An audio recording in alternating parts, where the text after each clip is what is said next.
Welcome to Things My Mother Forgot to Mention. The podcast where we say everything our mothers didn't.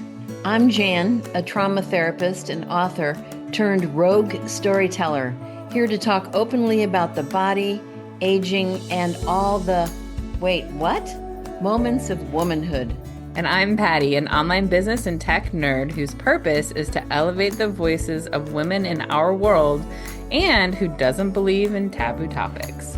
Things My Mother Forgot to Mention is the podcast for every woman who's ever said, wait, why didn't anyone mention this to me? Join Jan and Patty, two outspoken, curious, outrageous women, as they dive headfirst into a messy, magical, and often WTF realities of aging, health, and quite simply being a woman. From rogue chin hairs and vaginal thinning to mental health, perimenopause, and scalp cancer. Yes, really. Nothing is off limits. It's funny, it's raw, it's real talk your mother definitely skipped. Let's get into it. Hello, Jan. Hey there, Patty. It's good to see you. It's good to see you. Oh, boy. We were just talking about the Zoom updates and I couldn't find the button I and, know. we're Everything's just, always updating and we never know what we're doing then. it's true. It's always a challenge, isn't It's it? always, I mean, we're, I'm kind of an old person, and every time I look at a new software package, it's like, what have they done with this button? And where did that go? How does this work? And I'm thinking, I don't have time for this. and I do Anyway, this for a living and I still don't have time for it I know, sometimes. and So especially you do it for a living, and you're supposed to know everything. I Anyway, know. And I get lost in it too. So there you go. Yeah. Well, how have you been? well, I'm have been well. Actually, I was thinking about how I have been physically well, although I am preparing for 8 weeks from now to have my knee replaced. Mm, Oh, which you is didn't know so, that, huh? I think you might have mentioned it to me, but it's very synchronistic because we're talking about joint That's replacements right. today. And I'll tell you what I've decided last night. I was thinking about this episode and I thought, what's the thing I hate the most about joint replacements? Because I've had basically one, two, three, this will be the fourth one I've had, is is the rehab. Mm, The surgery, is pretty seamless. The way they're doing things now, they're doing it in one day. right. You go Yeah. in outpatient. It's not, you don't stay in the hospital Hmm. and you go home and it's just the frickin' rehab that goes on and on and on. And then when you get quite a few joint replacements, then when one gets done, newly replaced, then the rest of them all start aching and need attention. And Mm, it's this interesting. never-ending story. Yeah. And when you talk about rehab, so you're talking about like the outpatient, like physical therapy and just strengthening yourself because my mom has had many replacements as well, but because she has so many kind of comorbidities and issues, she actually goes into a rehab facility Oh, every single time because she's just not, well, maybe she didn't after her first hip. She might have been out. Maybe she stayed overnight for her first hip and then she, I think, came home. But all the others, she goes right into a rehab for at least a couple of weeks typically. But most people, yeah, are like they as soon as like you're awake and a little coherent, they're like, let's get up. that's And they've right. got you They do. standing Get and up. yeah. They get you walking around the hospital with on your crutches or, with a walker. Yep, Yeah. they do. They certainly do. So what joints have you had replaced so far? Well, I was just trying to do the math, and I think it's about 13 years ago, so I was like 60, maybe 58, and I had my first hip replaced, which was not a great experience. Mm, And it was, I remember, I didn't know, for some people who have never had any joint replacements, how you know your hip needs to be replaced is that you can't walk anymore. I I guess remember that'll do it. Yeah. I was walking with a cane and the Mm. excruciating pain I was having with my hip and I couldn't figure out what it was. And of course, my husband would always say to me, well, put some ice on it and maybe it'll go away or take some Mm. ibuprofen. But these are kinds of things where I have been diagnosed with osteoarthritis. So Ah. it runs in my family. My mother had both of her hips and her back joint fused together. Yeah. Her sister had two knees, two hips, and two shoulders replaced. Oh my, so she was just bionic. She was bionic. Yes. And Wow. uh, and so the rehab, so the surgery itself is, I have to say, in the last I don't know, maybe 4 or 5 years, the surgery has really been more refined. They Mm, have yeah. machines doing it. These electronic arms or whatever they are that are doing some of the surgical procedures. And so my first hip was not like that. It was done by the doctor, Like fully to just a opened pretty your completely, side and and open the side. And then in hips, you can either do cut in the front. They also cut in the back through the buttocks, and they also are doing them now in the side so that they don't have to disturb any muscles. right. But I'm telling you, once you start, for people who have issues with Hmm. arthrosclerosis, but basically it means that when you have scar tissue, you scar very, very deeply and a lot. It doesn't Mm. stop. And so it really makes any joint that you have replaced like turn into like super glue. Oh wow. Yes. And so it means that you keep scarring because of the body being disturbed. So I Hmm. have a tendency to do that for any surgeries I've had. So for me, doing the PT is just forever. And Mm.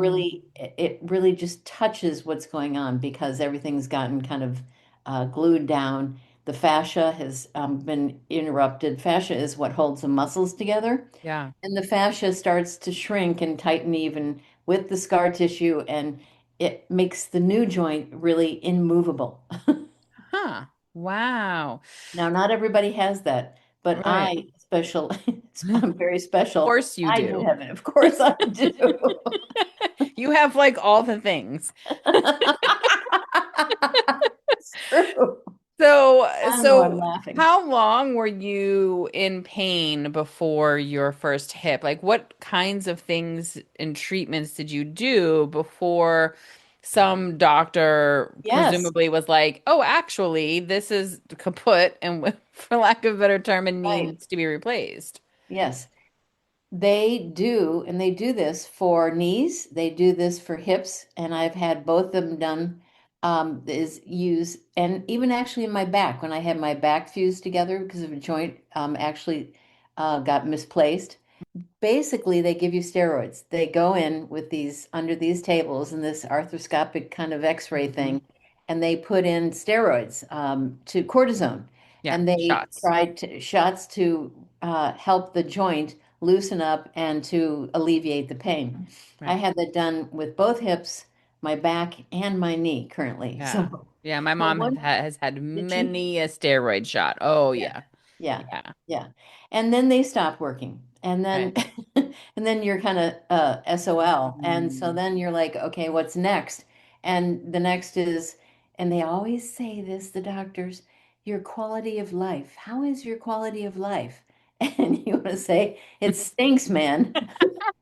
What am I going to say? My quality of my life. I can't bend over. Is that a problem? Right. Anyway, that's what I thought was so funny. When it came to my back, I had spondylolisthesis, which is a Mm, slip disc that slipped mm, out of its alignment. And I couldn't bend over because then I'd get stuck and it'd be excruciatingly painful. And it's kind of mm. like, so I never realized how many times I bend over, leaning over into the washing machine, leaning over for something that drops, Yeah. leaning over to get something out of a drawer. And I was like, oh my gosh, I can't keep doing this. So it's really a quality of life issue. But Yeah. when I had, and really it's only happened, and I know I've said my age before, so I'm saying it again. I'll be 73 in April. And ever since I turned 70, 70 is not the new 60, I gotta tell you. 70 is frickin' 70. Mm. You It feel the is. age at 70. Oh my gosh, everything aches. My husband finally, he's the same age as I am, and he's finally catching up to, wow, when I get out of bed, I'm really stiff and I'm getting old. I'm like, finally, you're noticing that? Like, you got to be kidding me. Anyway, yeah, and so It was at 70, and then at 70, I ended up getting my right hip replaced, and then somehow, oh, this is an interesting story. So when I had my first hip replaced, my leg length changed, and my Oh, one of my yeah. left You leg had told was me about about this. I wanted you to right. bring this up. Yeah. My left leg was about a quarter to a half an inch longer than my right leg. And you know what that does to your whole, that's probably why my back did what it did. Yeah. I mean, your whole Because body compensates for that's that. right. Your whole, Yeah. and so that's the thing about people getting joint replacements. They got to make sure it's a good surgeon that's going to listen to them Yeah. and listen to everything they're saying. This first guy was not like that. He was just, doing his job. And so I had to live for almost 11 or 12, maybe 13 years with a leg length and putting lifts in my shoes. And then, of course, when you're wearing sandals, it's really hard. Right. And my back, I think that's where my back learned to kind of really uh, bend in ways it shouldn't be bending Yeah. because of the fact that my leg length was off. And then, of course, since my left leg was the one that I always would hit first and it was the longest, it started my knee to start hurting, and my knee now has no cartilage in it. And so it's just kind of pissed me off that he was so bad. And really, I think in retrospect, I probably should have done something about it, like sue him, but I didn't. I just live with that thinking this is how it is. Right. And so then what happened is I went for 13 years that way, and my back compensated for it. And then my right hip needed to be replaced. And I had this great surgeon who came in right before the surgery, and he said, "How you doing?" Blah, blah, blah. And I said to him, did I ever tell you that my leg length is off with my left leg to my right leg, like about a quarter to a half inch? He goes, "No, you never told me that." And he said, "Let me see." And he looks and he goes, "Okay, I'll fix that." I'm like, "Really?" He goes, "Yeah, glad you told me." And sure enough, they're equal now because he fixed it. Mhm. Don't ask me, of course. This is the surgeon's secret, right? Somehow they position the hip when they're putting it in there, and with robotics, it turned out that they're both the same length now. So that's Wow. been great. So what was that like then? Like what basically you've spent your whole life with two equal length legs, and then all of a sudden you were like, "Oh, I'm mildly lopsided." And you had to exist like that for 13 years, and then suddenly you're back to normal. Did you feel additional pain at that point? Because now I would think that then all your body, which had now over 13 years gotten accustomed to compensating, now was like, "What the heck?" And it now has to sort of deal with, okay, now we're back to normal, but then it has to shift, I would imagine. Like, Well, did you that's the experience whole any of that? thing is that's where I think that when I got my back went out is the spondylolisthesis, which is Yeah. basically if you look at an X-ray, the curve in your spine, one of the vertebrae, L4 and L5, was out about a quarter of an inch, and I couldn't bend over, and when I did, it would be excruciating. Mm. And it was slowly happening after my hip surgery, and then sure enough, about a year and a half later. That's when it really hit me, and I couldn't lean over anymore. And After the so, second hip surgery. yeah, after the second hip surgery, Ah, I see. I see. I don't know if So, it caused it or if it right. was just random because it was going to happen. I really don't know. I mean, Yeah. I was a dancer and I really abused my body when I was younger. I mean, I just kind of beat it up. So then there's the back, and then because of all these new parts in me, like I said, my knee has always been bad, but it's gotten worse. In Mm. fact, I should have done my knee 5 years ago, but I was like, the quality of life wasn't that bad. And now it is. I have to wear a brace anytime I do long walking. It's constantly hurting, and there's no Wow. cartilage. So when you Yeah. look at a knee, I did have let's see, laparoscopy done where they go in and they cut, like I had a torn meniscus. I had Mm. that on both knees when I was in my 30s, and those were fixed. But there's no cartilage in my left knee at all now. So So, two hips, a spinal fusion, and then you're going for a knee. yeah, I'm going forward. And how's your other knee holding up right now? Not very good. I would Uh-oh. imagine it depending on it and that's the thing that just got me really bummed is I thought if I want to stay active, and that's my thing, is I like to stay active. Yeah. That's so important to me. I like to walk, I like to dance, I like to do cardio work, I like to do yoga. And it's kind of hard to do it when, it kind of Yeah. keeps wearing my body out. So I would imagine it may happen to my other knee, but I tell you, it's the rehab that it takes Yeah. forever. Like I said, because of my scarring and the fascia, tightening up. Every time I go into PT, the PT people say, wow, you're really tight and where, your scar tissue is just really doesn't want to bend. I'm like, yeah, I know. And so I'm a little nervous about going in 8 weeks, but I don't have any choice, really. Yeah. Yeah. So talk a little more about rehab and what that is like. So how often do you go to PT typically when you have? Is it like 3 times a week or what does that look like in Yeah. yeah. When I had my hips done, my first hip, that was maybe could have been my problem because I didn't go. I think I went maybe a couple times and then I thought, oh, I know how to Oh. do this. And actually, hips, believe it or not, are pretty easy compared to knees. Hips are Yeah, really easy. knees are supposed to be the worst. Thank you. You're welcome. I'm sorry. Actually, shoulders might be worse, but that's what Yeah. I hear is. Although I will say, my mom has had both a hip, a knee, and a spinal fusion. And the knee, we were expecting, especially with all of her challenges, we were expecting the knee to be pretty bad, and it really wasn't. Oh, good. So, Well, if maybe that is that'll any happen to me. consolation, Hmm.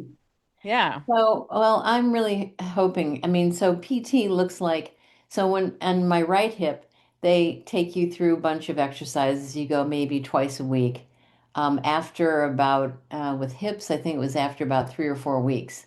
But knees, from what I understand, is you go right away because they're trying to get the your knee to bend again. Yeah. And and my back surgeon really wanted me to do aquatics PT first. Okay. So I was in a pool and we were just doing really gentle things for probably 3 or 4 weeks, twice a week. And then I did PT in the office, and that was like twice a week for 6 weeks. So that's kind of what it is. And I would imagine knees actually may be a little more depending on whether it bends or not. Yeah.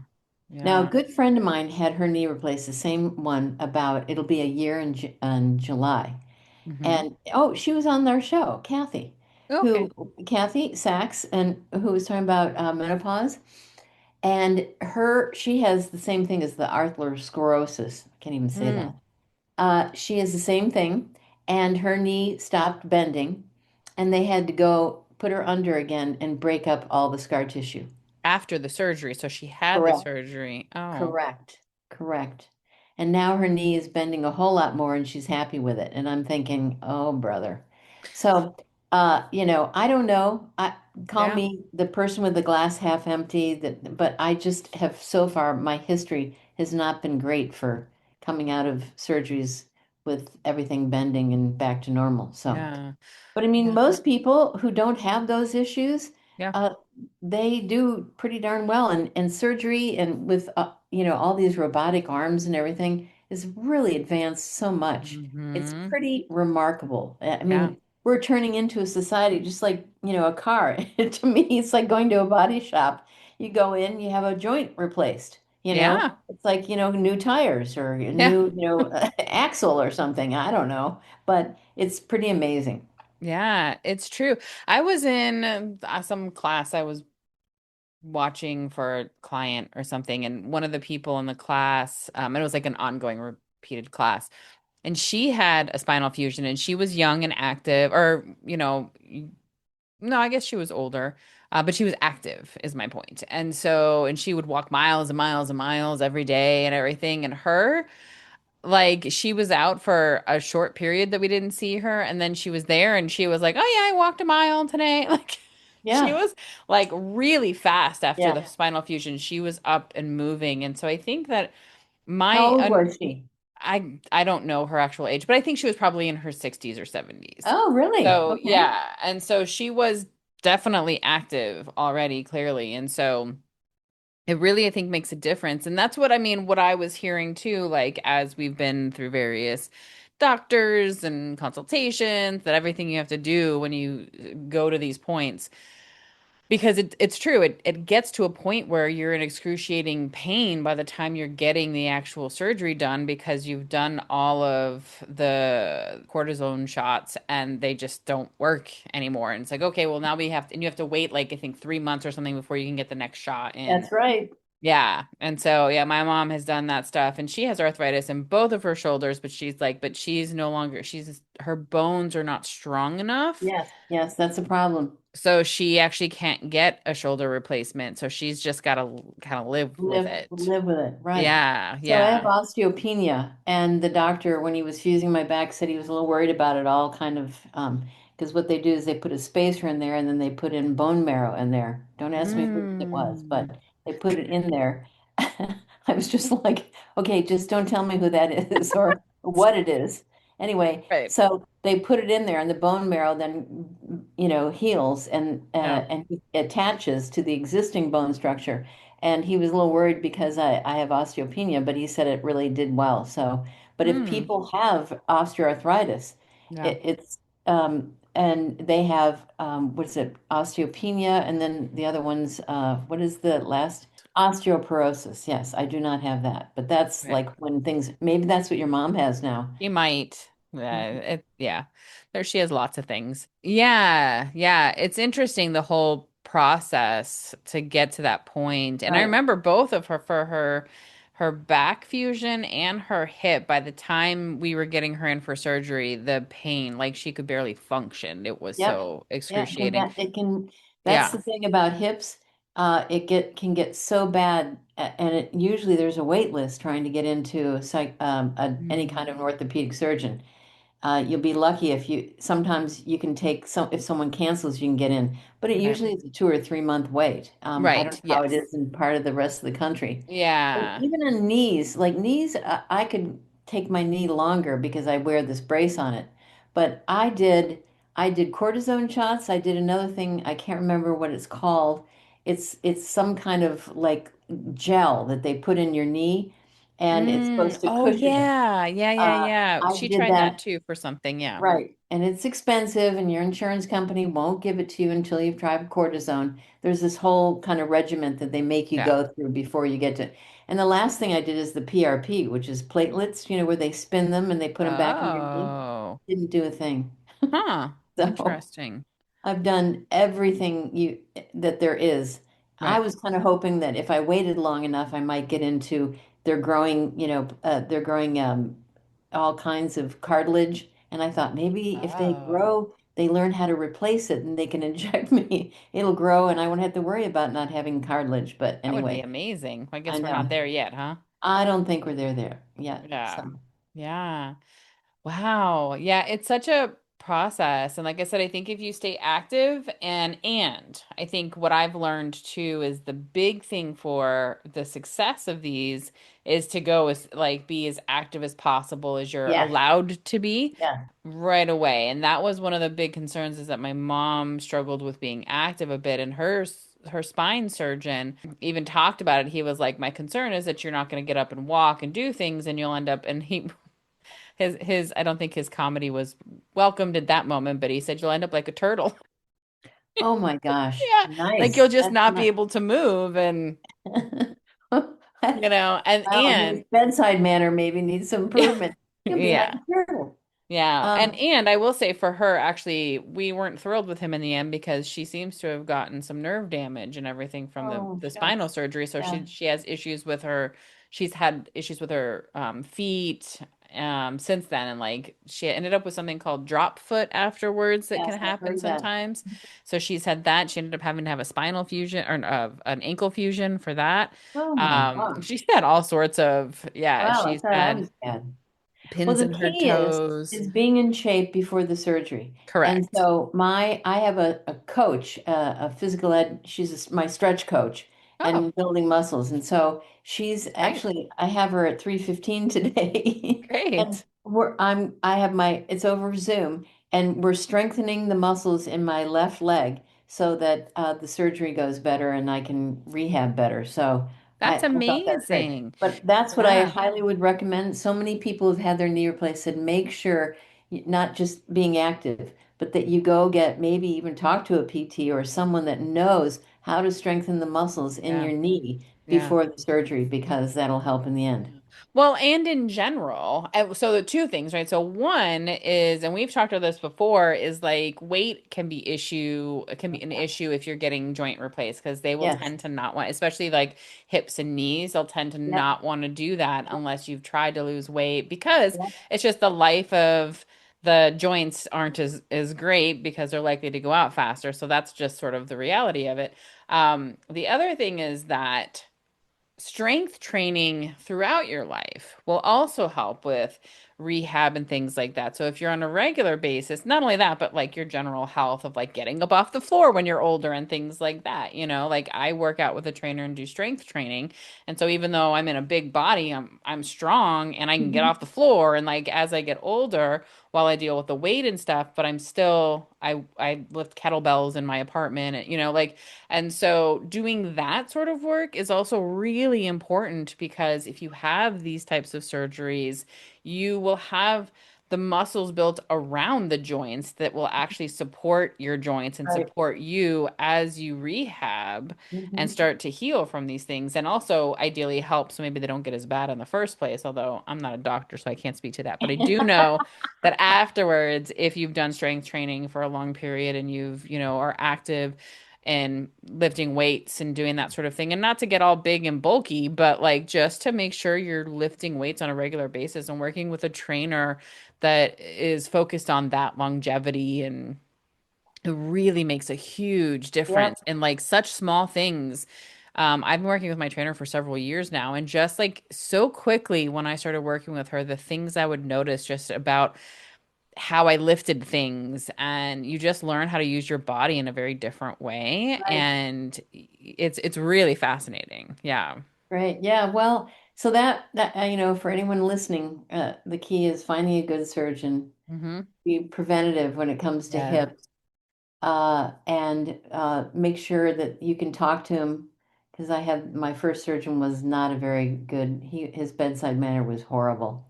Yeah. The other ones I've chose Yeah. because I heard that their bedside manner and how they manage clients actually talk to you. Right. And then find a good place that's close for PT is to do PT because at first when I the first hip I had done I thought I don't need PT. I'm in great shape. I don't need to do this, but I probably should have done it. Yeah. And the second then I did it, of course, as I got older, I thought, yeah, I definitely want to go and I want to be able to move. But then strength training before, like you said, and getting in shape and let's see. I think if there's any other tips for success I would give anyone about joint replacement is, it's interesting. It's just kind of matter of fact now, people just kind of go in and have it done. You go in one day and the next day, that evening, you come home. Yeah. And so you really need somebody around your. Yeah. So that would be the other thing is you have to have someone around for the first, let's say, week, 2 weeks. Hmm. Sometimes they have PT people come to your house Yeah. when you're first out of surgery just to make sure everything's okay. And I don't know if they're a nurse or if they're a PT person. No, I think they're a PT They person are for both. They have both of nurses. it. The in-home health will come depending on what your needs are, and Yeah. the nurse will check on you and your wounds and things as needed, Hmm. and there's PT that comes Yeah. in. Yeah. Yeah. Because you definitely need someone to help you. I mean, it's the loneliest thing when when you're lying in bed and you're in like a lot of pain afterwards. You're just like, this is totally miserable. I don't want to move, but you're supposed to move, right? Right. So Yeah. anyway, so that's the other thing I would say. I don't know. How about you for your mom? What have you learned? Yeah, I mean, everything that you said, like we said, getting up and moving right away. I will say one of the things from all of her surgeries and things, those grabbers, those like Hmm. handheld long grabbers, lifesavers when you're Yeah. laying in bed and if Yeah. there's nobody there. But yeah, I've had to help her, like, I think maybe it was like blood thin. I don't know. I was giving her shots in her stomach at some point after the hip replacement. So, like, there's things that it's nice to have somebody there to Yes. help with. And I would go for walks with her to make sure she walked. And because she was a little unsteady steady in the Yeah, she didn't beginning. And fall. so I would walk with her so that, um, but yeah, and usually with PT, it's more than just going and doing PT there. You're supposed to do PT That's exercises at right. home as It's well every a day. new So habit. Right. It's a yeah, new so habit. doing your homework for your PT Right. also is really important to help with that. Yeah, for sure. That is for sure. And really it's a lifetime practice because Yeah. the joints as you get older, right. One of the doctors said to me, he said, whatever you do, don't play tennis and of course, pickleball, which I did about 2 weeks ago and fell. Oh But God. I know, see, I'm a horrible person to talk about because once I start feeling better, I'm like, I'm back. I can do anything I want to. I know Patty laughs at that, but it's the practice. Don't pound on your joints. That's the thing I've Yeah. learned. Is he said if you want to keep that for 18, 20 years, 25, he said don't treat it well. Don't pound on it. So I don't run. I'm not a runner anymore. I used to Yeah. run. I don't play tennis. I used to play tennis. I don't slam my legs and my hips down. I can't because my knees hurt so much. So it's really about self-care, of course, which of course we talk to people all about Yeah. as my clients, and it's about it's a way of life of taking care of the joints that you've got them. Like Yes. sometimes when I'm moving furniture around, I'm thinking, that's right, Jan, you have to watch your back. It's just being aware and conscious. Yeah, So, yeah. And like I said, I mean, doing strength training, even if you do basic level, like the goal isn't to try to be able to lift 200 and something pounds. It's to be right. able to know how to hold your body right. And like when you're doing the dishes, even like because you're engaging your core in a way that you're not used to doing. And like, so Yep. anything like that, and really making sure. And because for me, right, I've talked about this before, like my joints, I don't know what my future is going to look like with that, not just because of the weight on my joints, but because my joints have always been weird. Like I've always, because I have knock knees and It's flat your feet. mother too. If she's had joint replacement and stuff, usually it kind of runs in your Yeah, thanks, DNA. Jan. You're I welcome. know. It's true. Well, It's you're a true. youngster. I mean, I didn't start thinking about it until I was in my 50s. So, Well, I'm 45, so oh, whoa, Patty, start thinking now. yeah. And that's my point, though, is that that's one of the things I went to an orthopedic doctor at one point for my joints to kind of figure out because it took a long time for them to get to a point to tell me what was going on with my joints because I've had pain with them my whole life. And he was finally like, "Oh, well, you're double jointed and you're this and you're this." And so because of that, that's one of the reasons that like I could never run and walking long distances even before all the weight was hard for me and was painful is because I didn't build all the muscle around the Right, joints. And so right. that was for me to be able to exist without pain. That's why I do the strength training is because it helps to build all of the muscles around the joints that help hold my body up. And so I think I really can't stress that enough is find somebody that will help you with that without being like a yeah, let's get swole, like because there are people that get weird about that stuff, but like Oh, really no, there I are people know. that are there for just longevity and taking care of your body, and so I think that's a really helpful thing as well. But Yeah, for yeah, sure. And then the PT, I was just thinking what I was saying I didn't like how long it goes, but it's because you have to take it into your own life and practice afterwards yeah, because everything has been cut into, everything's new. It's yep, your body has foreign objects in it. yeah, all the muscles been cut through, like all that has to heal and move, and yeah, Yep. So anyway, it's a process. yeah. Well, I wish you, I mean, I'll be talking to you, but good luck Well, on your thank your you. do your And send PT, me good Jan. energy too. And send me energy on May 21st. May 21st. Oh, that'll be my mom's birthday's on May 22nd, so that'll be Yeah, easy. May so is my 21st. husband's. But Oh, I how guess he funny. gets to take care of me for his Hooray! birthday. Isn't that great? Happy birthday. There's nowhere he would rather be, I'm quite I'm sure. sure there is, but anyway. Well, as always, Well, Patty, it was great yeah. talking to you. Thank you for sharing all of your joint adventures. We will, No well, pun intended. no pun intended. And we will be thinking about you then. Okay, thanks. Thanks for listening to the podcast. If you like what you've heard, please share it with friends, subscribe, and leave a review. And remember, information shared on this podcast is not medical advice. If you have a concern about your physical or mental health, please seek support from a professional. If you have a story you'd like to share about things your mother forgot to mention, you can apply to be a guest. We'd also love to hear a quick 90-second thing you've learned in your life. You can find links to both of those over at our website at thingsmymotherforgottomention.com or in the show notes. Thank you.